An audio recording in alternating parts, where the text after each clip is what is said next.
Alright guys, I'm going to be reviewing these SD cards. They work great. They're 64 gigabytes. If you're just starting in photography or video, I definitely recommend you go with 64. You're going to get enough space on there to get your pictures, to get your videos on there. I do YouTube and 64 works perfectly fine. You could do an all-day vlogging session.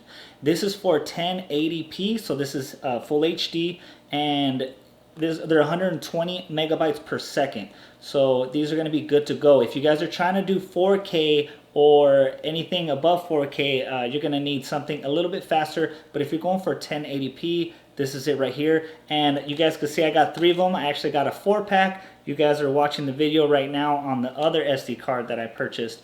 And when you guys do buy packages like this, it brings down the cost.